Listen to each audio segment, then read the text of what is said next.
السلام علیکم ورحمۃ اللہ تعالی وبرکاتہ۔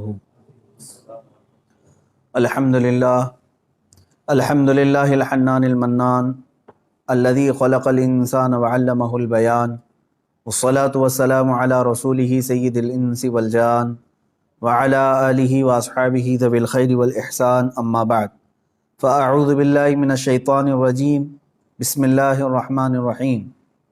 انا انزلناہ فی لیلۃ القدر وما ادراک ما لیلۃ القدر، لیلۃ القدر خیر من الف شہر، تنزل الملائکۃ والروح فیہا باذن ربہم من کل امر، سلام ہی حتی مطلع الفجر، صدق اللہ مولانا العظیم۔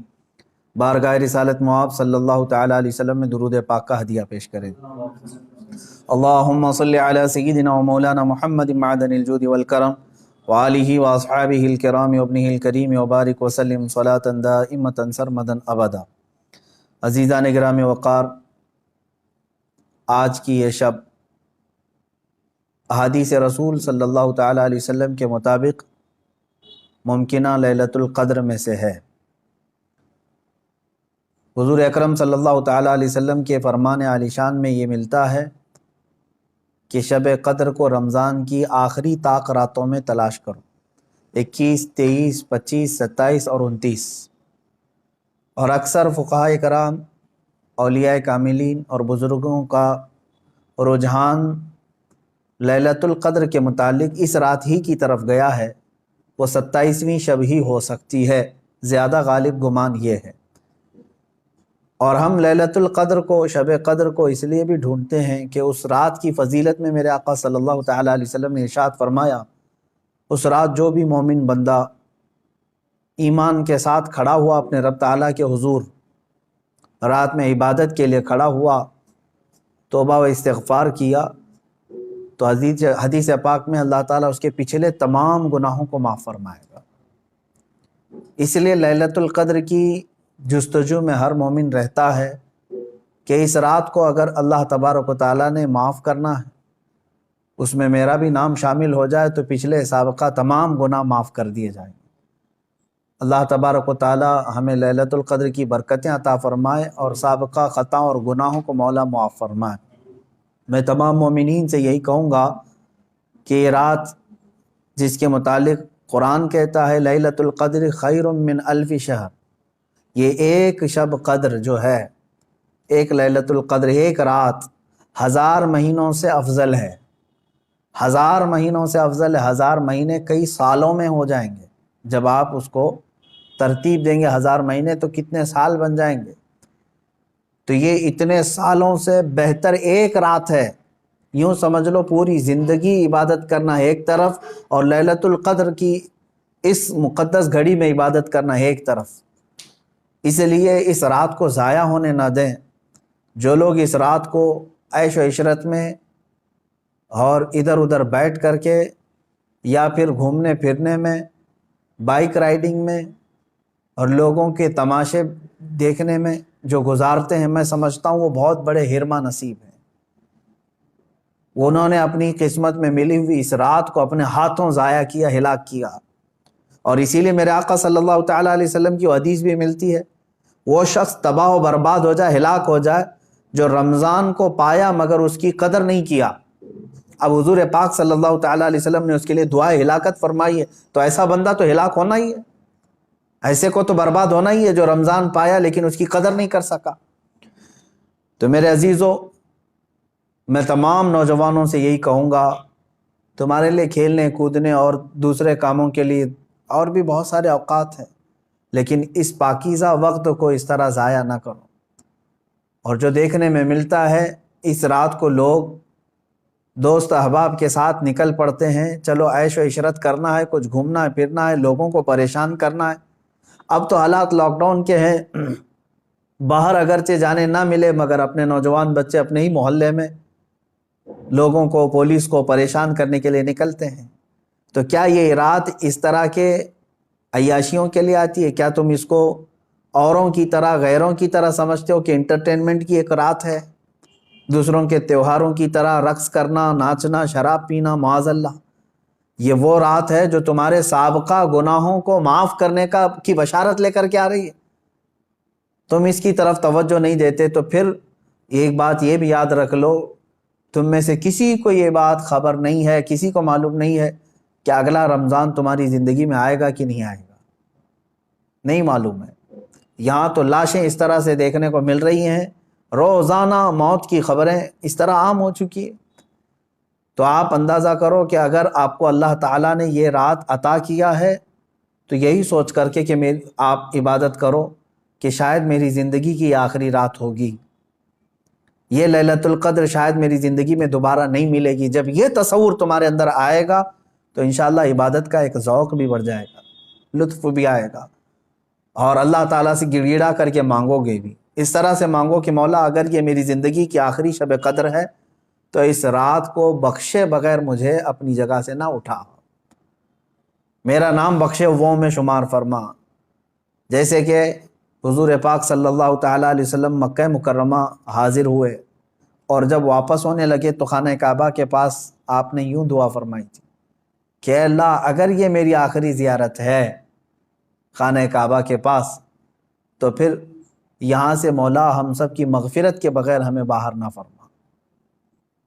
تو اس طرح سے آپ اس رات کو بھی یہ سمجھ کر کے دعا کریں کہ اگر میری زندگی میں اور دوبارہ رمضان آنا نہیں ہے یا لیلۃ القدر آنے کا ہماری زندگی میں کوئی نصیبہ نہیں ہے تو مولا اس رات کو ہی ہمیں معاف فرما دے اور اس کے بعد والی زندگی کو کبیرہ اور صغیرہ گناہوں سے محفوظ فرما دے۔ یہ لیلۃ القدر کے سلسلے میں میرے عزیزو عبادتوں کا اہتمام کریں، عورتیں اپنے گھروں میں بچوں کو بھی لے کر بچیوں کو بھی لے کر بیٹھیں۔ صرف جاگنا اصل مسئلہ نہیں ہے، بعض لوگ سمجھتے ہیں کہ جاگنا چاہیے، جاگنے کا مطلب موبائل لے کر بیٹھ کر کے جاگنا، یہ فضیلت کی بات ہے۔ جاگنا اس کے لیے افضل ہے جو اپنے آنکھیں قرآن کی تلاوت میں لگا چکا ہو یا اپنے جسم کو رب ذوالجلال کی عبادت میں مصروف کر چکا ہو۔ اور اگر خالی جاگنا اور غیبت کرنا، چغلی کرنا یا واہیات دیکھنا ہے تو میں سمجھتا ہوں اس سے بہتر ہے سو جانا اس آدمی کا، وہ سو جائے گا تو کچھ گناہوں سے بچ جائے گا۔ تو یہ محض گناہ کرنے کے لیے جاگنا یہ افضل نہیں ہے اور نہ ہی اس میں کوئی نیکی کی بات ہے۔ اللہ تبارک و تعالیٰ سب کو اصلاح کی توفیق عطا فرمائے۔ آج میں خصوصیت کے ساتھ اس لیلۃ القدر میں آپ تمام کے سامنے حاضر آیا ہوں ایک درد دل لے کر کہ فلسطین کے مسلمانوں کے ساتھ جو حالات آج پیش آ رہے ہیں یہ نئی بات تو نہیں ہے، پچھلے 70 سالوں سے وہ اس ظلم کو برداشت کر رہے ہیں، لیکن اب حد ہو گئی ہے مسلمانوں۔ مسجد اقصیٰ میں، بیت المقدس میں اسرائیلی پولیس داخل ہو کر اپنے جوتوں سمیت اور گولیوں سے مسلمانوں کو نشانہ بنانا، باضابطہ ہمیں وہاں کی جو خبریں آ رہی ہیں لوگ نماز میں مشغول ہیں، دعاؤں میں مشغول ہیں۔ کل بڑی رات تھی وہاں پر، کل لیلۃ القدر تھی، شب قدر کے لیے وہاں پر ہزاروں کی تعداد میں لوگ جمع ہیں، بچے بھی ہیں، بوڑھے بھی ہیں، جوان بھی ہیں، عورتیں بھی ہیں، وہ پیچھے آمین کہنے کے لیے آ بھی جاتی ہیں۔ ان سب کو ان ظالموں نے نشانہ بنایا ہے۔ مسجد اقصیٰ خون میں نہا رہی ہے، قبلہ اول ہمارا، بیت المقدس ہمارا، آج وہاں خون کی ہولی کھیلی جا رہی ہے۔ اب مجھے یہاں پر بات صرف اتنی کرنی ہے کہ وہ کہاں گئے سیکولر کے بھوت، وہ کہاں گئے جو انصاف اور امن و امان کی بات کرنے والے، ہیومن رائٹس کی تنظیمیں، کیا ان کے منہ میں گھی لگ گیا ہے؟ کیا ہے آج ان مسلمانوں کے خلاف جو حالات پیدا کیے جا رہے ہیں اسرائیلیوں کی طرف سے، اس پر کوئی آواز نہیں اٹھاتا؟ یہ دہشت گردی نہیں ہے میرے عزیزو؟ آپ سمجھو پوری دنیا ایک طرفہ دہشت گردی کے لیبل کو صرف مسلمانوں پر چسپاں کرنا چاہتی ہے۔ ورلڈ کا سب سے بڑا دہشت گرد ہے یہ اسرائیلی حکومت کے انڈر میں اس طرح کی جو سازشیں ہو رہی ہیں۔ آپ سوچیں کسی بھی مذہب کے، کسی بھی دھرم کے لوگ جب عبادت میں ہوتے ہیں تو گویا کہ وہ دنیا سے کنارہ ہو کر اپنے اپنے خدا کے پاس جا رہے ہیں، یہی تو ان کا تصور ہوتا ہے۔ عبادتوں کے وقت کسی کو گولیوں کا نشانہ بنانا اور صفوں کو درہم برہم کرنا اور بچوں پر بھی گن تان لینا اور وہاں کے نوجوانوں کے سر پر جوتیاں رکھ کر کے کھڑے ہو جانا عورتوں کے دوپٹے کھینچ لینا، یہ ہے ایک چہرہ اسرائیل کا جس کو دنیا بتانا نہیں چاہتی، اور وہ سب حد پار کر کے بھی امن کے مسیحا ہیں اور دہشت گرد ہم ہیں۔ وہ قتل بھی کرتے ہیں تو چرچا نہیں ہوتا، ہم آہ بھی کہتے ہیں تو ہو جاتے ہیں بدنام۔ میرے عزیزو، اب یہ وقت قیامت کے قریب کا ہے، آپ دیکھو کہ تمہارا مسیحا ہے کون، کون تمہارے لیے آواز اٹھانے والا ہے۔ تقریباً 57 ممالک اسلامی نام سے جانے جاتے ہیں، ان میں کا کوئی لیڈر سوائے ترکی یا کچھ لوگوں کے؟ یہ سارے اپنی عیاشیوں میں مصروف ہیں۔ فلسطین کے بچوں کو ایک لقمہ کھانا دینے کے لیے بھی سعودی عرب کی حکومت تیار نہیں، امارات تیار نہیں۔ یہ تو اسرائیل کے ساتھ پینگے بڑھا رہے ہیں، اسرائیل کے ساتھ معاہدے کرنے چلے ہیں، اپنی پراپرٹیاں اور اپنے ایئرپورٹ ان کو گروی دینے کے لیے چلے ہیں۔ سمجھنے کی آج ضرورت ہے، جہاں اسلامی ملک ہم سمجھ رہے ہیں، سعودی ہو یا امارات ہو یا بحرین ہو یا قطر ہو، یہ تمام ممالک، ان سب کی نہ جانے کون سی مجبوریاں ہیں، یا ان کے گھروں میں کون سے یہودی آ کر داخل ہو چکے ہیں، یہ واللہ عالم۔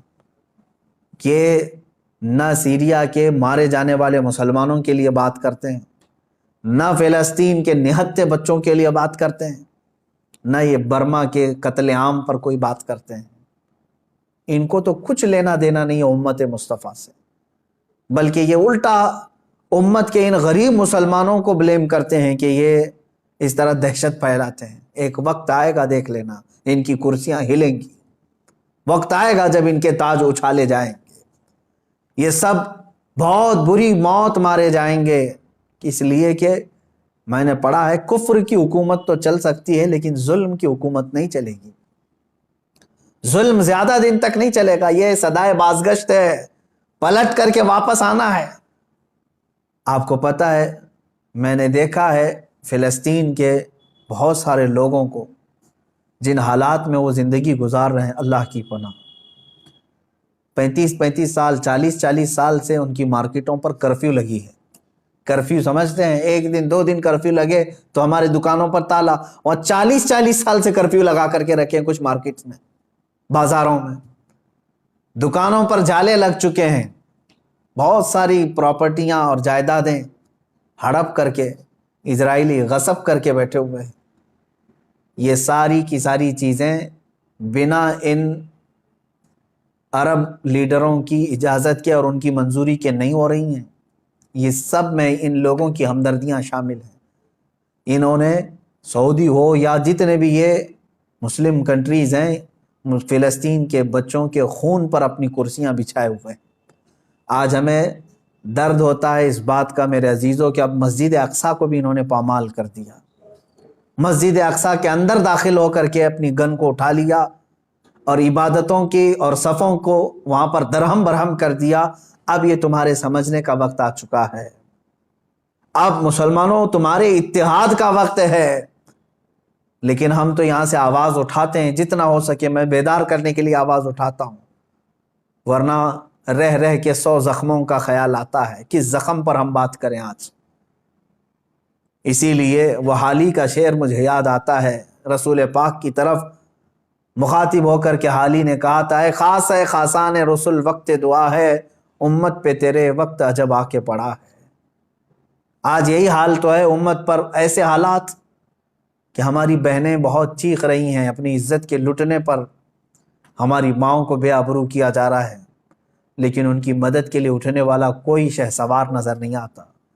مشرق سے مغرب تک، شمال سے جنوب تک ایک چپی اور ایک خاموشی ہے، ایک ایسا سنسان ماحول ہے کہ سب اپنوں میں اور اپنے آپ میں مست ہیں۔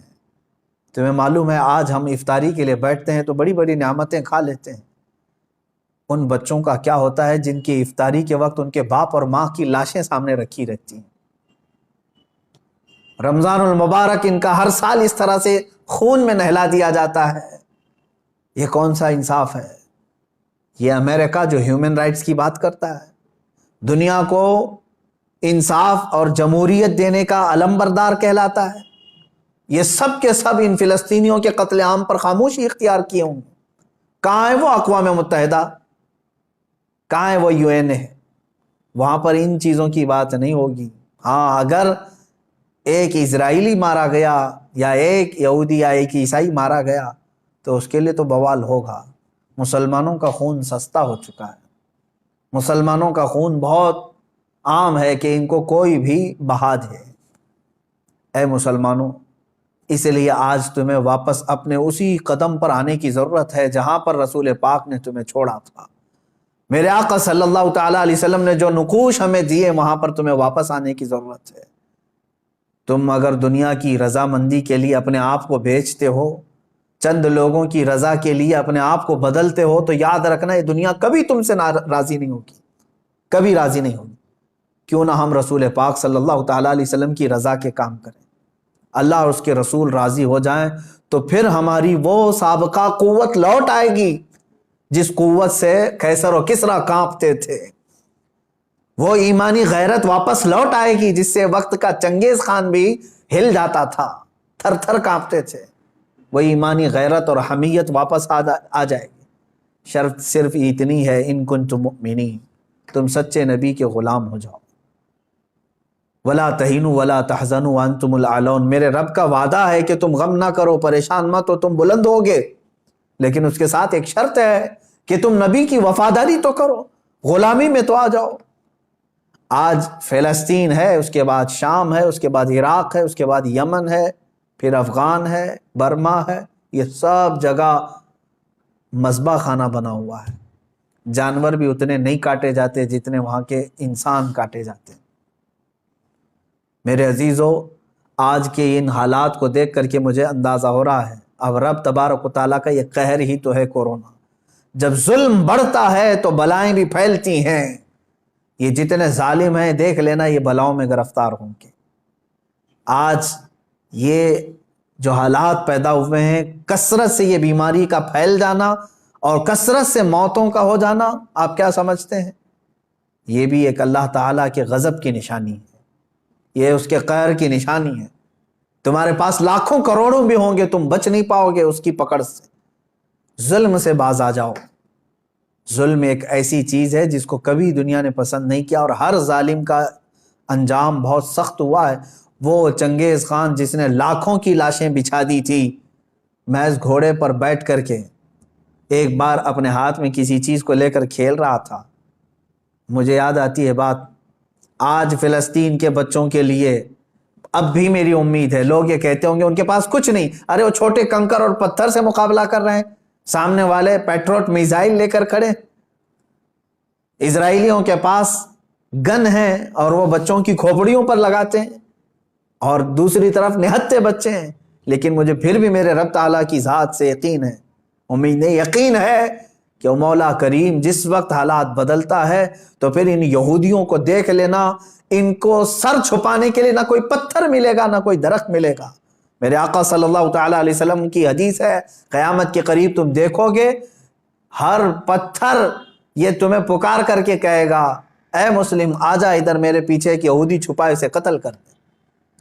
یہ حدیث پاک میں ہے، یہ مارے جائیں گے، ان کا بھی انجام برا ہوگا، سخت ہوگا۔ یہ ظلم کا جو ننگا ناچ ناچ رہے، ان کو کیا لگتا ہے کہ ہمیشہ ہی رہیں گے؟ یہ خود چین سے کبھی نہیں رہ سکتے۔ ذلت والے لوگ، انبیاء کا بے حساب قتل کیا جنہوں نے، پوری دنیا کی آج چین و سکون کو غارت کرنے والا یہ اسرائیل کیا سمجھتا ہے کہ ہمیشہ ان کی حکومت قائم ہو جائے؟ میرے رب تبارک و تعالیٰ کا انتقام بہت قریب ہے، بہت قریب ہے۔ میں جو بات عرض کر رہا تھا وہ یہ ہے کہ فلسطین کے بچوں کے لیے اب بھی انشاءاللہ العزیز امید ہے، آئے گی۔ چنگیز خان ظالم تھا، اس نے انسانوں کی کھوپڑی سے مینار بنانے کا بھی حکم دے دیا تھا۔ اتنے قتل کرتے تھے، جس راستے سے وہ گزرتے پورے گاؤں کو جلا کے چلے جاتے تھے، کوئی نشانی نہیں رکھتے تھے۔ منگولیا کے رہنے والے یہ چنگیز خان نے ایک وقت ایسا آیا کہ تقریباً کئی سو لوگوں کو، مسلمان بھی تھے اس میں اور دوسرے بھی تھے، قید کر کے لایا اور کھڑا کر دیا۔ قتل عام کا حکم تھا، 3 صفیں لگی ہوئی تھی، اس میں علماء تھے اکثر، ایک بڑی عمر کے بزرگ بھی اس میں کھڑے تھے، وہ پہلی صف میں تھے۔ تو جلاد کو اس نے حکم دیا، چنگیز خان اپنے گھوڑے پر بیٹھا ہوا تھا، حکم دیا کہ قتل کرو۔ تو پہلی صف کو جب قتل کرنے لگا جلاد، تو بڑی عمر والے جو تھے وہ ایک بزرگ، وہ دوسری صف میں پیچھے چلے گئے کہ پہلی صف والوں کے سب سر اڑا دیے گئے، سب قتل ہو گئے۔ چنگیز خان دیکھ رہا تھا کہ ایک بوڑھا پہلی صف سے دوسری صف میں جا رہا ہے، دوسری صف کے قتل کا حکم ہو گیا، تو وہ بوڑھے میاں تیسری صف میں چلے گئے کہ بچ جاؤں کہیں سے۔ چنگیز یہ چیز دیکھ کر کے ہنس رہا تھا، کہکا مار رہا تھا، دوسری صف کے بھی پورے لوگ قتل ہو گئے، تیسری صف جب بچی تھی، تب چنگیز خان نے اس بوڑھے کو مخاطب کر کے کہا، بڑے میاں یہ آخری ہے، پہلی سے تم دوسری میں آ گئے، دوسری سے تیسری میں آ گئے، میں دیکھ رہا ہوں مسلسل تم کو، اب پیچھے کوئی صف نہیں، آگے میری تلوار ہے، بتاؤ اب کہاں جاؤ گے، اب کون بچائے گا؟ اس بزرگ نے کہا، میرے رب کی ذات سے اب بھی مجھے امید ہے، میرے اللہ سے مجھے اب بھی امید ہے، وہ اگر چاہے تو اب بھی مجھے بچائے گا۔ کہا کہ اب کوئی صورت ہی نہیں ہے تمہارے بچنے کی، قتل عام کا حکم تھا، تیسری صف کے لوگوں کو قتل کرنے کا آرڈر دیا ہی تھا۔ اچانک وہ کوئی چیز لے کر کے اپنے ہاتھ میں کھیل رہا تھا چنگیز خان، اس کے ہاتھ سے وہ گر گئی، وہ چیز جیسی گری وہ جھک کر کے اٹھانے گیا تو گھوڑا ڈر گیا، اس کا ڈر کر کے بدک گیا اور ایسا دوڑا کہ چنگیز کے پیر جو ہے اس کے زین میں پھنسے رہ گئے اور سر نیچے لٹکا رہ گیا، اور گھوڑا اتنا سرپٹ دوڑتا گیا کہ اس کا سر جو ہے پتھروں سے ٹکراتا چلا گیا، اتنا ٹکرایا، لوگ پکڑنے کی کوشش کرتے رہے، گھوڑا کسی کے ہاتھ میں نہیں آیا۔ وہ بہت اعلیٰ نسل کا گھوڑا تھا جو چنگیز استعمال کرتا تھا۔ وہ گھوڑا بھاگتا رہا یہاں تک کہ بہت دیر کے بعد جب چنگیز خان کے گھوڑے کو قابو میں کیا گیا، اس کا سر جو ہے کئی پتھروں سے ٹکرا چکا تھا اور اس کے بعد اس کی موت آ چکی تھی، موت آ گئی۔ اس بابا نے کہا تھا، اب بھی اگر اللہ چاہے تو مجھے بچا لے گا، ظالم اگر سر پر بھی کھڑا ہے، گردن پر تلوار بھی ہے، اگر رب تبارک و تعالیٰ چاہے تو ظالم کو اسی وقت اس کے انجام تک پہنچاتے۔ آج بھی اسرائیل نے اگر حد کر دیا، بچوں کے خون، عورتوں کے خون کو مسجد اقصی میں بہا دیا، تو یاد رکھنا رب تبارک و تعالیٰ دیکھ رہا ہے۔ وَمَا اللَّهُ بِغَافِلٍ عَمَّا يَعْمَلُ الظَّالِمُونَ، اللہ ہرگز ظالموں کے کام سے غافل نہیں۔ انما یؤخرہم لیوم تشخص فیہ الابصار، ہاں وہ تھوڑا مؤخر کرتا ہے اپنی پکڑ کو، لیٹ کرتا ہے، دیر کرتا ہے پکڑ کو، کیوں؟ تاکہ سارے لوگ اس کا انجام دیکھ سکیں، سارے لوگ اس کا انجام دیکھ سکیں۔ وہ تھوڑا سا ڈیلے کر کے بعد میں پکڑ کرتا ہے، اور جو ڈھیل ہوتی ہے اس کو کوئی یہ نہ سمجھ لے کہ وہ جو کر رہا ہے اچھا کر رہا ہے۔ لیکن میں تمامی مسلمانوں سے کہنا چاہوں گا، اب بعض لوگ تو اپنی تسبیح اپنے مسلح پر تو آئی گئے ہیں کہ چلو فلسطین کے بچوں کے لیے دعا کرنا ہے۔ ظاہر سی بات ہے، اب دعا کے علاوہ بہت سارے لوگوں کے پاس بچا کیا ہے، آج یہی حالات ہیں ہمارے۔ لیکن ساتھ میں نوجوانوں سے کہنا چاہوں گا، اٹھو وہ گر نہ حشر نہ ہوگا پھر کبھی، دوڑو کہ زمانہ چال اپنی چل گیا۔ جو چنگاری وہاں پر، جو آگ وہاں پر لگی ہے، اس کی چنگاریاں تمہارے گھر میں آنے پر دیر نہیں لگے گی۔ یاد رکھنا، پڑوس کے گھر میں اگر آگ لگی ہے تو چادر تان کر کے سو جانا، یہ بیوقوفی ہے کہ اس گھر کی آگ کی چنگاریاں تمہارے گھر کو بھی جلا کر خاک کر سکتی ہیں۔ یہ تمہیں جگانے کے لیے، بیدار کرنے کے لیے ہے۔ جہاں جہاں تم ظلم کی یہ تمام داستانیں سن رہے ہو، وہ چنگاریاں تمہارے گھر سے بہت قریب ہیں، تمہارے گھروں کو خاکستر کرنے کے بھی منصوبے بنائے جا چکے ہیں۔